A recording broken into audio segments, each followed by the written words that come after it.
이제 오늘부터 4주간 영적 회복 시리즈 해서 말씀들을 같이 좀 나누려고 합니다. 오늘은 첫 번째 일어나 우리 함께 갑시다. 일어나서 우리 함께 갑시다라는 제목으로 말씀을 나누겠습니다. 우리는 지난 2년 1개월 동안 코로나 때문에 일상의 자유를 잃어버렸습니다. 또 이렇게 마스크도 모두가 법상으로 쓰지 않으면 저희들이 벌금을 물어야 되는 그런 자유 없는 삶을 살았습니다. 최근에 한 목사님께서 스케이트를 너무 좋아하셔서 스케이트를 가서 열심히 타시는데 사람들이 다 목사님을 쳐다보더래요. 근데 그 목사님이 꽤 큰 교회 목사님이기 때문에 또 우리 성도님들이 많이 왔나 보다. 계속 자기들 쳐다보더래요. 가만 보니까 본인이 마스크를 안 쓰고 스케이트를 열심히 타고 있더래요. 깜짝 놀라가지고 가서 마스크를 쓰고 스케이트를 탔대요. 여러분 생각해 보십시오. 우리가 코로나 이전에 마스크를 안 쓰고 스케이트를 탄다고 누가 마스크를 안 쓰고 스케이트를 타냐고 손가락질 하겠습니까? 그에 반해 미국에서 목회하고 있는 저희 신대원 선배 목사님께서 지난 봄에 노예를 모이기 위해서 노예를 참석했더니 그 노예는 미국 교회 목사들도 있고 한국 교회 목사도 있고 다른 나라 교회 목사들도 있는데 가서 보니까 마스크를 쓴 사람은 한국 교회 목사들 뿐이 없더래요. 이미 미국은 마스크를 쓰는 게 자유에 맡겨져 있기 때문에 그래서 처음에는 마스크 다 쓰고 들어갔다가 마스크를 쓰고 있는 게 이상해서 오히려 뭔가 병이 있어서 마스크를 쓰는 것처럼 보여서 한국 목사들이 다 마스크 벗고 노예를 참석했대요. 그리고는 그 이후부터 교회에 돌아가서 마스크를 다 벗었대요. 그래도 별 문제 없이 신앙생활들 또 일상생활들을 잘 하고 있다라고 이야기해요. 여러분 마스크를 쓰느냐 안 쓰느냐 이것은 우리가 법으로 제어할 수밖에 없었던 이유는 뭐냐면 코로나 바이러스의 전염성들을 막을 수 있는 가장 확실하고 좋은 방법이었기 때문에 그렇습니다.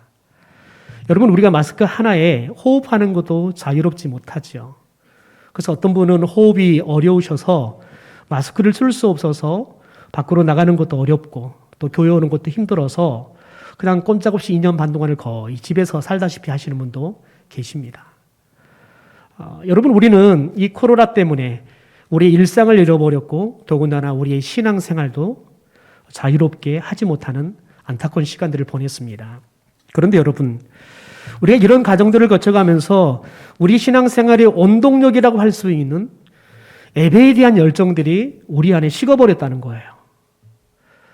저와 여러분이 예배를 드리면서 마음껏 찬양해야 되는데 그냥 비말이 또 넘쳐가 날까 봐 찬양도 크게 하지 못하고 또 기도도 우리들이 뜨겁게 하고 싶은데 기도도 마음껏 할 수 없는 그러다 보니 자연스럽게 신앙은 위축이 되고 그래서 우리의 신앙이 그냥 냉랭한 상태에서 예배해도 이게 과연 우리가 정상적으로 신앙생활을 하고 있는지 그렇지 않는지 이게 분간도 되지 않는 그런 상황 가운데 우리의 영적 상태가 놓여버린 것을 봅니다.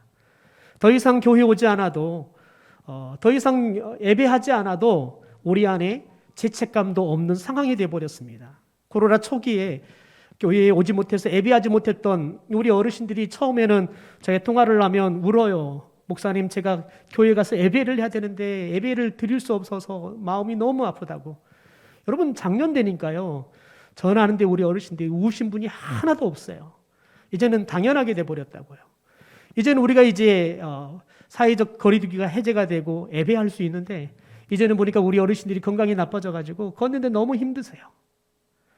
아이러니한 건요. 그분들이 낮에 열심히 온 동네로 운동을 하는데 교회 오는 것은 힘들다는 거예요. 여러분 왜 그럴까요? 그분들이 실제 아파요. 실제 몸이 아프다고요. 그런데 온 동네를 돌아다니는 건 가능한데 교회 오는 것은 힘들다는 거예요. 왜냐하면 그 사이에 우리의 영혼이 약화돼 버린 거예요. 몸이 약해진 것처럼 우리의 영혼도 약해져서 우리가 하나님을 예배하는 열정들이 식어버렸다는 거지요. 그래서 여러분, 저와 여러분이 영적인 회복이 일어나지 않으면, 그래서 우리가 예배도 다시 뜨거움이 회복이 되지 않으면, 우리가 기도가 다시 뜨겁게 회복되지 않으면, 여러분 우리의 영혼은 소생되지 않을 수도 있다는 위기의식들을 우리가 가져야 한다는 겁니다. 그래서 오늘 첫 번째 시간으로 일어나 함께 갑시다라는 제목으로 말씀을 나누려고 합니다. 생티치베리의 잠언집 중에 아라스로의 비행이라는 그런 글이 있는데요. 그 글 가운데 이런 글이 나옵니다. 육체가 쓰러지면 그전에는 깨닫지 못했던 것을 다시금 깨닫게 된다. 인간은 관계의 덩어리라는 것을, 오직 관계만이 인간을 살게 한다는 것을.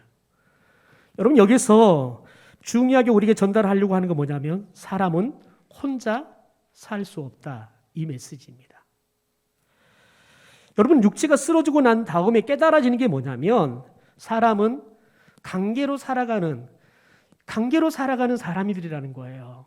우리가 평상시에는 나와 더불어 살아가는 사람들이 얼마나 소중한 사람들이고 그들이 나에게 얼마나 큰 힘이 되는 줄을 모릅니다. 여러분, 그런데 내가 어려움을 당할 때 그들이 찾아와서 같이만 있어줘도 큰 힘이 되죠. 우리 최찬남 집사님이 넘어지셔가지고 고관절 쪽이가 문제 생겨서 입원해 계셔요. 그래서 아침에 제가 우리 최찬남 집사님 생각이 나서 전화를 드렸어요. 그랬더니 우리 최찬남 집사님이 이번 주에는 목소리가 굉장히 좋으세요. 그래서 집사님 많이 좋아지셨어요. 그랬더니 그대로예요. 목사님 밥이 안 넘어가요. 밥을 못 먹겠어요. 여러분, 그런데 그 집사님이 그러네. 목사님이 전화 주시니까 힘이 나요. 목사님이 전화 주시니까 힘이 나요. 그래요.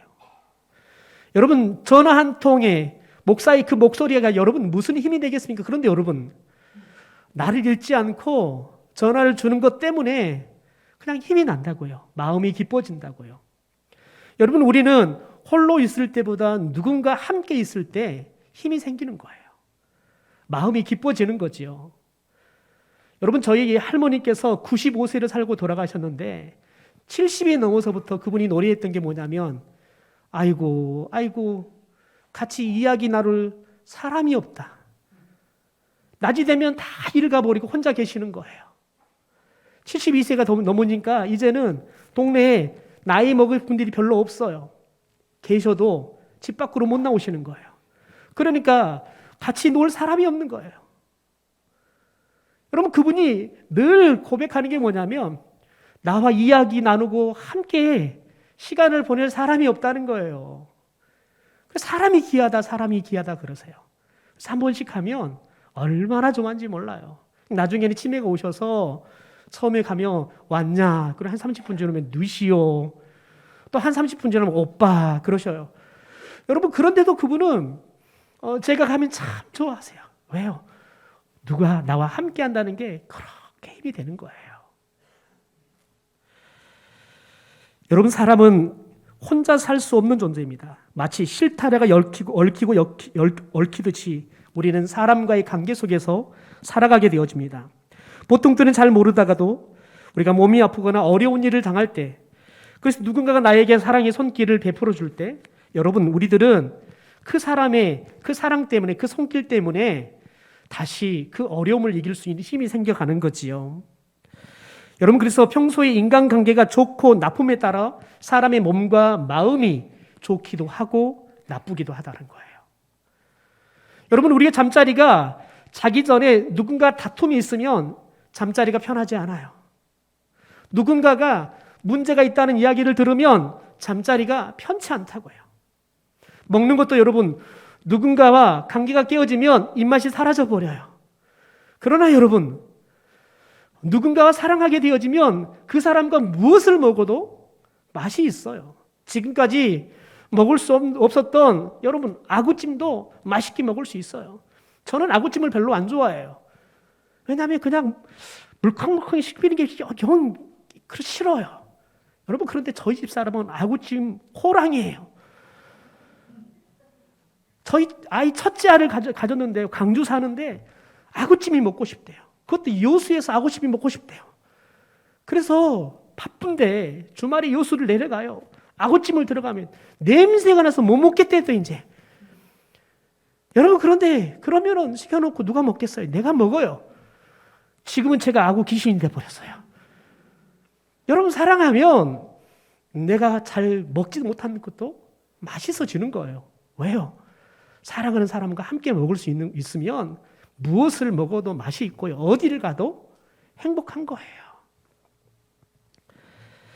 여러분, 하나님께서는 사람을 만드시고 난 다음에 아담 홀로 있는 걸 보며 사람이 독처하는 게, 혼자 있는 게 좋지 않다 하면서 하와를 만들어서 아담이 하와와 함께 살아가도록 선물로 배우자를 주셨습니다. 그때부터 여러분, 우리가 함께 하는 것, 그것은 인간들이 살아가는 기본 삶의 방식이 되어버렸습니다. 성경에는 여러분, 홀로 살아가는 것이 좋지 않다라고 이야기해요. 특별한 은사가 아니면 다 결혼해서 더불어 살아가라는 거예요. 특별한 은사가 있어서 혼자 사는 것이 더 낫다, 이런 사람 빼놓고는 다 결혼해서 더불어 살아가는 것, 그게 여러분 모든 인간들이 살아가는 삶의 방식이 되었다는 거예요. 그런데 문제는 뭐냐면 우리가 함께 살아가는 삶에 대해서 많이 서툴다는 거예요. 여러분, 연애 시절에 그렇게 사랑했는데 막상 결혼을 해서 신혼여행 갔다 오고 같이 살아보면 갑작스럽게 싸우기 시작합니다. 왜냐하면 지금까지는 연애할 때 그냥 볼 때만, 그냥 연애할 때만 보면 돼요. 그런데 결혼해서 이제 살기 시작하면 떨어지지 않고 밤낮으로 늘 함께 하는 거예요. 함께 살아가는 거죠. 그런데 문제는 뭐냐면 함께 살아가는 데 있어서 우리가 서툴다는 거예요. 면허증을 따지도 않고 함께 살아가다 보니까 운 좋으면 잘 맞아가는데 그렇지 않으면 그냥 늘 싸우는 거예요. 치약 하나 짜는 문제 때문에 싸우고요. 양발 벗는 문제 때문에 싸우는 거예요. 여러분, 우리들이 상대방이 무엇을 좋아하는지, 상대방이 무엇에 어떤 문제가 있는지를 알면, 그래서 왜 저 사람이 저런지를 이해하면 다툴 게 없습니다. 아, 저것은 내가 이해해 주면 되겠고, 저 사람이 치약 가운데서 짜면 내가 밑에서 짜서 올려주고, 그러면 되지. 여러분, 그러면 싸울 일이 없어요. 그런데 여러분, 그런 것을 조율할 수 있는 테크닉이 없으니까요.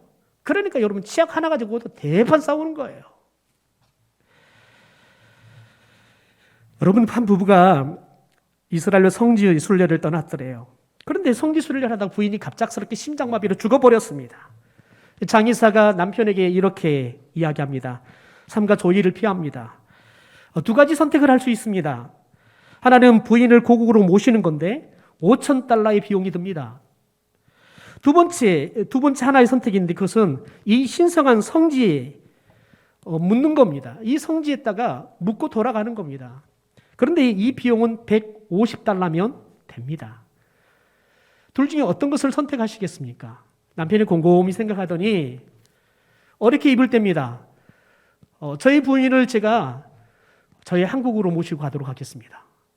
장의사가 이해가 안 됐습니다. 아니, 고국으로 데려가려고 그러면 $5,000가 듭니다. 그런데 여기에 묻으면 $150면 되는데 굳이 한국으로 데려가려는 이유가 뭡니까?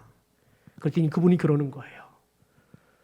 이 땅에 2000년 전에 예수님께서 죽었다가 다시 살아버렸잖아요. 저는 우리 부인이 다시 살아나는 것을 원치 않습니다. 그래서 한국으로 부인을 데리고 가겠다는 거예요. 여러분, 굉장히 우픈 이야기죠. 여러분, 이 사람은 믿음이 있을 줄은 몰라요. 그래서 성지순례도 가고 예수님이 다시 살아났다는 걸 믿을 줄은 몰라요. 그런데 여러분, 아내를 사랑하는 데 있어서는 실패한 거예요. 요한일서 3장 23절 말씀에 우리가 지켜야 할 계명 두 가지를 이야기합니다. 우리 함께 읽어볼까요? 같이 읽겠습니다. 시작. 그의 계명은 이것이니 곧 그 아들 예수 그리스도의 이름을 믿고 그가 우리에게 주신 계명대로 서로 사랑하는 것이다. 여러분, 첫째는 우리가 예수 그리스도를 믿는 거예요. 그게 우리에게 주시는 계명이에요. 말씀이라고요. 두 번째는 우리를 구원해 주신 예수 그리스도가 우리에게 주신 말씀대로 서로 사랑하며 살아가는 것. 그게 우리가 지켜야 될 거라는 거예요. 여러분, 그런데 오늘 본문의 말씀을 보면 여러분, 이 두 번째 서로 사랑하라는 이 아름다운 계명의 말씀을 잘 담아내는 그런 말이 나옵니다. 그것은 일어나서 함께 가자라는 말입니다. 일어나서 함께 가자, 이 말입니다. 두 번이나 반복이 나오죠. 우리 10절의 말씀에 보면 나의 사랑하는 자가 내게 말하여 이르기를 나의 사랑 나의 어여쁜 자야 일어나서 함께 가자. 13절입니다. 무화과 나무에는 푸른 열매가 익었고 또 포도나무는 꽃을 피워 향기를 토하는구나. 나의 사랑, 나의 어여쁜 자야, 일어나서 함께 가자. 여러분, 그런데 이 말씀이 우리에게 알면 알수록 굉장히 감동스러운 거 뭐냐면, 보통 세상 속에서는 약한 사람이, 힘이 없는 사람이 강한 사람에게, 힘 있는 사람에게 제발 저를 버리지 말고 저를 데려가 주십시오. 제발 저를 내버리지 말고 저를 좀 도와주십시오. 라고 이렇게 요청하는 것. 약한 사람이 강한 사람에게 요청하는 게 기본적인 모습입니다. 여러분, 그런데 오늘 본문에 보면 일어나서 함께 가자라고 말하는 사람은 약한 사람이 그렇게 말하는 것이 아니라 강한 사람이 약한 사람에게 이야기를 하는 겁니다. 여러분, 오늘 일어나서 함께 가자 제안하는 사람이 누구입니까? 바로 솔로몬 왕입니다. 이스라엘의 왕 중의 왕. 이 솔로몬은 태어날 때부터 아버지 다윗 왕의 여러분 그런 부유한 나라, 평화로운 나라에서 자랐습니다. 그러니까 솔로몬은 고생을 모르고 살았습니다. 여러분, 솔로몬은 얼마나 똑똑하냐면 식물이고 동물이고 모르는 게 없었어요. 물으면 다 나와요. 여러분, 솔로몬은 거의 지구상에 있는 모든 식물 그리고 동물 모든 것들에 대해서 능통한 사람들이었어요. 여러분, 지혜의 왕이었다고요. 여러분, 그런 솔로몬이 고생을 모르고 살았던 그런 솔로몬이 오늘 일어나서 함께 가자라고 제안을 하는 겁니다. 그럼 여러분, 솔로몬이 일어나서 함께 가자고 제안하고 있는 사람은 누구일까요? 여러분, 이웃나라의 공주도 아니고 귀족의 딸도 아닙니다. 포도원지기에 불과한 피부가 검은 술람매의 한 여인이었습니다. 그런데 솔로몬이 이 술람매 여인에 대해서 뭐라고 표현합니까? 나의 사랑, 내 어여쁜 자야 라고 표현해요. 그냥 사랑에 뽕 빠져버린 거예요. 나의 사랑, 내 어여쁜 자야. 여러분, 그런데 아가서 1장 5절의 말씀 보면 이 술람 여인이 자신에 대해서 뭐라고 여러분 이야기하는 거 한번 들어보십시오. 현대어 성경입니다. 예루살렘 아가씨들아, 나 비록 까무스름하더라도 아름답단다. 광야에 사는 게달족이 쳐놓은 장막처럼 까무스름하더라도 솔로몬 성전에 꾸며놓은 휘장처럼 아름답단다. 여러분, 우리는 이 말씀 속에서 이 술람 여인이 피부가 검다는 것을 알게 되어집니다. 또 게달족의 장막 같다라고 표현하는데요. 게달족의 장막이 뭐냐면 사막에서 양들이나 염소를 치는 족이 이렇게 베두인족입니다. 지금도 이스라엘 가면 베두인족들은 여전히 그런 천막을 다 쓰러져가는 천막을 치고 이동하면서 양들을 치거나 염소를 칩니다. 여러분, 그런데 이 게달족의 천막은 참 초라해요. 아주 보잘것없이 시커매요. 먼지가 때가 다 끼어가지고 보잘것없어요. 더군다나 여러분, 그 천막은 아주 거칠어요. 그러니까 여러분, 이 술람 여인은 여러분 피부가 검게 그슬러 있고 그리고 아주 거칠다는 거예요. 여러분, 도대체 이 술람이 여인이 왜 이렇게 검고 거치냐? 야가서 1장 6절에 이렇게 말을 합니다. 내 피부가 까무스름하다고 깔보지 말아라. 햇볕에 그을려 그렇단다. 오빠들이 포도원 지키라고 자기네 포도원 지키라고 을러대어서 내 포도원을 그냥 놔둔 채 오빠들 포도원 지키느라 일이 됐단다. 그러니까 지금 자신이 왜 이렇게 검하게 됐느냐, 거칠게 됐느냐? 여러분, 자신이 일을 하느라 포도원을 지키느라고 해를 너무 봐서 고생을 너무 많이 해가지고 피부가 그을려서 검었고요. 거칠다라는 거예요. 여러분, 그런데 왜 일을 많이 했느냐? 여러분, 이 술람 여인은 자기 포도원도 있어요. 그런데 어찌된 게 오빠도 아니에요. 오빠들이 자기들 포도원을 자기들이 지키지 않고 이 여동생에게 윽박지르고 협박해가지고 자기 포도원들 지키라고 시키는 거예요. 그래서 자기 포도원은 돌볼 여력도 없이 오빠들 포도원 돌보느라고 피부는 아주 검게 그을렸고요. 게달족의 장막처럼 거친 피부로 변해버린 거예요. 여러분, 생각해 보십시오. 왕궁에서 가장 아름답고 최고의 화장품을 써서 예쁜 그런 여러분 시녀들의 얼굴만 보고 살았던 솔로몬의 여러분 눈에 이런 술람이 여인이 어찌 아름답겠습니까? 결코 객관적으로 보면 아름다울 수 없습니다. 여러분, 그런데 하나님이 여인을 사랑하는 마음을 주니까요. 외모상으로는 거무스름하고 피부가 거칠어 사랑할 게 하나도 없는 이 여인을 솔로몬이 나의 사랑, 내 어여쁜 자야 라고 이야기해요. 여러분, 이 소리 들으면 신하들이 그럴 거예요. 솔로몬 왕이 미쳤구나. 아니, 어떻게 저 여자가 사랑스럽고 어여쁘다고, 다른 성에 귀엽다고 여러분 번역을 해놨어요. 말이 안 되는 거예요, 여러분. 그냥 포도원 지키느라고 새카맣게 걸려 있는데, 피부는 거친데, 그런 여자가 아름답고 귀엽고 어여쁘다고 여러분 솔로몬이 이야기를 하고 있다는 거예요. 더군다나 여러분, 이 여인은 오빠들 때문에 그래요. 도대체 여러분, 오빠들이 이렇게 여동생을 시키는 오빠들이 어디 있겠습니까? 그래서 혹자는 아마 이 오빠는 배가 다른 오빠들이었을 것이다 라고 해석하게 돼요. 그러지 않고서는 오빠들이 여동생한테 이렇게 시키진 않는다는 거예요. 왜냐하면 여러분, 오빠들이 있고 여동생이 있다는 건 뭐냐면, 대부분 이런 집은 오빠들이 많고 여동생은 하나이거나 둘일 뿐이 없는 거예요. 그러면 여러분, 대부분 이런 집의 오빠들은 여동생을 여러분 굉장히 귀하게 여긴다고요. 일 안 시켜요. 자기들이 다 해요. 그런데 어찌된 게 이 집의 오빠들은 여동생을 일을 못 시키면서 하니라고요. 그래서 고생을 너무 해서 그럼 이렇게 보잘것없는 애모를 가지고 있다는 겁니다. 여러분, 이런 여인을 솔로몬은 오늘 뭐라고 말하냐면, 내가 사랑한다 그러면서 우리 일어나서 나랑 함께 가자. 일어나서 나 함께 가자라고 지금 이 여인에게 사랑의 프로포즈를 하는 거예요. 여러분, 우리들이 주님을 좋아할 수밖에 없는 이유가 뭐냐면, 주님은 우리 가운데 먼저 찾아와 주셔서 그분이 손을 내미시고 함께 하시기 때문에 그렇습니다.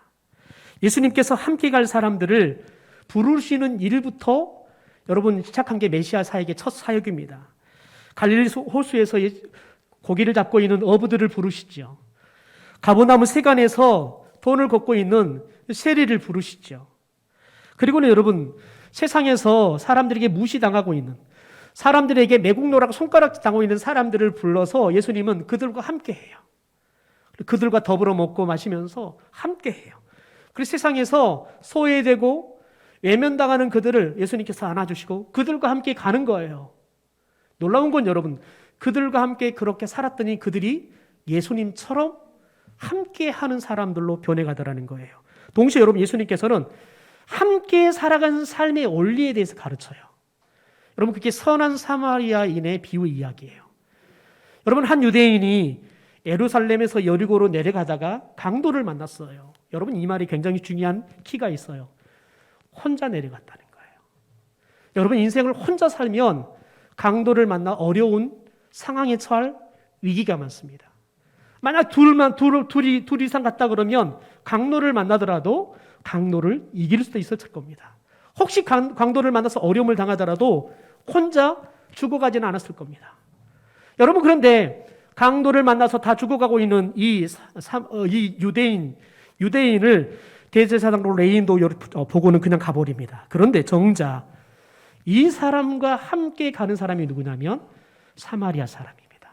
유대인들이 개라고 욕하고 무시하는 사마리아 사람이 이 강도를 만나 죽어가는 이 유대인을 여러분, 자기가 타고 있는 이 교통수단에 태우고 여관으로 데려가서 치료해주고, 더 혹시 치료비가 든다 그러면 내가 돌아오면서 내가 비용을 지불하겠다, 치료해달라고 이야기를 하죠. 여러분, 예수님께서는 이 말씀을 하시면서 누가 진짜 이웃이냐, 누가 이웃이냐, 누가 선한 이웃이냐는 질문을 하는 겁니다. 여러분, 이웃은 뭐냐면 함께 가는 거예요. 좋을 때나 나쁠 때나 함께 가는 거예요. 더불어서 도와가면서 함께 아파할 때는 같이 아파하고 기뻐할 때는 같이 기뻐하는 것, 그게 예수님께서 말하는 이웃 사랑이에요. 선한 이웃이라고요.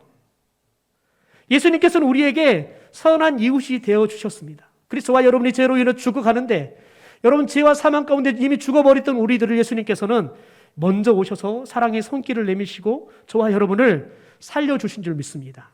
그리고 그분은 저와 여러분과 지금도 함께 계신 줄 믿습니다. 여러분, 그래서 예수님께서는 사역하시는 전체 내용을 보면 예수님의 사역을 딱 한마디로 말하면 함께라는 단어로 암축할 수 있습니다. 예수님께서는 임마누엘 하시기에 세상에 오셨습니다. 그래서 신약 성경이 시작되는 마태복음을 보면 함께로 시작해서 함께로 마태복음이 마무리되는 것을 우리가 보게 되어집니다. 마태복음 1장 23절에 이렇게 말합니다. 보라, 처녀가 잉태하여 아들을 낳을 것이요 그 이름을 임마누엘이라 하리라 하셨으니 이를 번역한즉 하나님이 우리와 함께 계시다 함이라. 그리고 맨 마지막 28장 20절에 이렇게 말합니다. 내가 너희에게 분부한 모든 것을 가르쳐 지키게 하라. 볼지어다 내가 세상 끝날까지 너희와 항상 함께 있으리라. 예수님께서 우리에게 가르쳐주는 함께하는 삶, 예수님께서 우리에게 주셨던 그 계명들을 너희들도 같이 이제는 가서 내가 그러했던 것처럼 강도 만난 이웃들을 찾아가서 그들에게 함께 해주면서 내가 너희들에게 가르쳐준 사랑을 나누고 내가 가르쳐준 계명들을 그들에게 가르치고 그들도 지켜서 다른 이웃들에게 좋은 이웃이 되어지도록 서로 사랑하며 살아갈 수 있도록 하라고 우리에게 말하는 겁니다. 그러면서 예수님께 뭐라고 말합니까? 세상이 끝날 때까지 내가 항상 너희들과 함께 하겠다라고 이야기하는 겁니다. 성도 여러분, 우리가 무엇보다 우리 안에 영적인 회복이 일어나려고 하면 우리 안에 나와 함께 하시는 그 예수님과 저와 여러분이 함께하는 삶을 회복하는 것이 가장 중요할 줄 믿습니다. 여러분 매일마다 주님을 한쪽에다가 그냥 내몰아버리고 주님 없는 삶을 살지 마십시오. 여러분의 마음의 중심에, 삶의 중심에 주님이 주인 되어서 여러분과 주님이 함께 살아가는 기쁨이 있게 되기를 주님의 이름으로 축원합니다. 더 나아가서 여러분의 이웃 가운데 강도마다 만나서 여러분의 사랑의 손길이 필요한 사람들을 찾아가서 여러분이 그들과 함께 할 수 있게 되기를 주님의 이름으로 축원합니다. 그러므로 여러분 이제 4월이 끝나는 이번 주간을 저와 여러분이 특별히 먼저 우리 함께 믿고 있는 성도들 중에서 어떤 분은 건강 때문에 어떤 분은 믿음이 약해서 교회에 올라오지 못하고 예비하지 못한 성도들을 우리가 찾아가서 그들과 함께 할 수 있는 시간을 가질 수 있게 되기를 소망합니다. 그리고 오늘 솔로몬이 술람 여인에게 말했던 것처럼 일어나서 나와 함께 가봅시다. 일어나서 나와 함께 예배를 한번 드려봅시다. 일어나서 나와 함께 우리 기도하러 올라가 봅시다.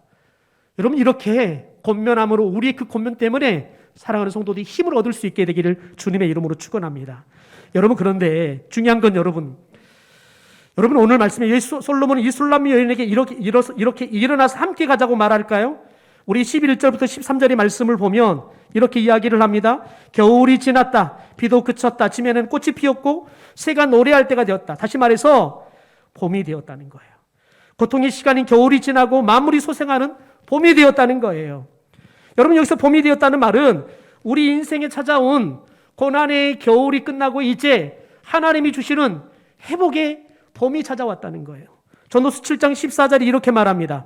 일이 잘 되어갈 때는 기뻐하고 어려움을 당할 때에는 생각하라. 하나님은 행복도 주시고 고난도 주심으로 다음에 무슨 일이 일어날지 사람은 알 수 없다. 여러분 이 말씀에서 우리가 깨달을 수 있는 건 뭐냐면 하나님은 저와 여러분에게 행복도 주시기도 하지만 고난도 주신다는 거예요. 하나님은 우리에게 일방적으로 일이 잘 되게만 하지 않는다는 거예요.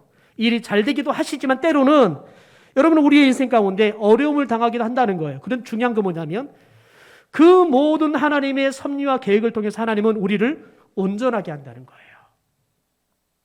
한 탤런트가 상담을 하는데요. 이 탤런트는 계속 이혼을 하는 거예요. 반복적으로 이혼하는 거예요. 그래서 상담사가 탤런트에게 그렇게 이야기해 보는 거예요. 당신은 왜 이렇게 자꾸 이혼한다고 생각합니까? 여러분 그런데 찾아가다 보니까 이 탤런트는 어릴 적부터 본인이 해야 되는 것은 다 하고 싶은 건 다 했어요. 부모님이 다 할 수 있도록 다 배려한 거예요. 여러분 그러다 보니까 자연스럽게 뭐가 이 여인에게는 길러지지 않았냐면 자신의 뜻대로 되지 않았을 것을 참고 인내하는 마음의 단단함이 훈련이 안 된 거예요. 그러니까 좀만 어려우면 포기해버리는 거예요. 살다가 좀 어려우면 이혼해버리는 거예요. 여러분 그래서 우리에게는 우리가 하고 싶은 대로 다 되어지는 형통도 중요하지만 때로는 저와 여러분이 하고 싶은 대로 되지 않아서 고난이 찾아오는 것도 필요한 거예요. 왜냐하면 우리는 그 고난을 통해서 인내를 배울 수 있는 거예요. 마음이 단단해지는 거예요. 그럴 때 여러분, 저와 여러분이 어떤 상황 속에서도 건강하게 살아갈 수 있는 여러분 그런 강한 사람으로 하나님께서 우리를 세워주실 줄 믿습니다.